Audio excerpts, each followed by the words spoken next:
ka-viewers. Nandito na naman si Madam, nanggugulo na naman sa kanyang kapatid na nagluluto. Pero dahil sa may tiwala ako sa mga niluto niya ngayon, kaya hinayaan ko siyang mag-isa. O diba, nagbantay ako ng tindahan at siyempre medyo matao. Kaya hinayaan ko siyang magluto. Ang lulutuin niya lang naman ay pang atang baga. Oo. Kasi November 1 baga ngayon. Ayan. Tapos, siyempre, mamaya handa na rin yung aking pang treat or treat. Ang lampe. Ayun na nga. Ito ang mga niluto namin. Ito lang. Nagluto ng pansit. Ayan, pang-atang. Tapos, syempre, nagsigang kami ng isda para pananghalian na din. Tapos, ayan, ready na. Magbibiko. Magbibiko kami.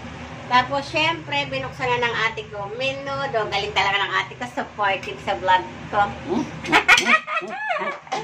Ayan. Yan lang naman ang mga niluto na namin. Syempre, ready na kami. Kaya, ayan, tanghali pa lang ay tapos na para mag-atang na. Ayan, ganyan. Parang hanggang mamayang gabi, okay na, ready na.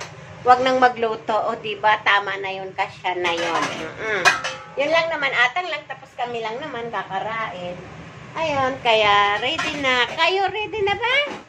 Ready na ba ang lahat? Tapos mamaya naman ay siyempre mag-aayos ako ng mga candies para sa mga trick or treat natin. Ayan. Ayan, marami tayo dito. Diba? Ay! Hala ka, nalaglag talaga sila.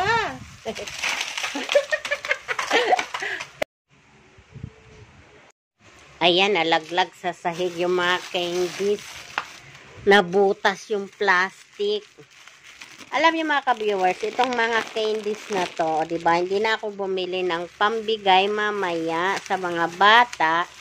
Kasi si Mia, isinama ng ate niya sa party sa office nila. So, ayun. Ang dami nilang nakuha. Kaya, sabi ko, hindi na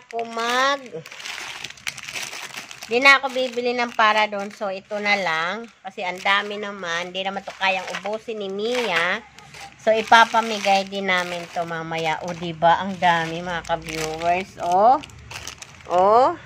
Meron pa kami. Kasi doon pa sa isang apo ko. So, dalawa silang pumunta doon sa party sa office. So, ganyan din halos kadami. Mas madami pa dito. So, mamaya, pagsama-samahin namin lahat, tapos ibibigay namin sa mga bata.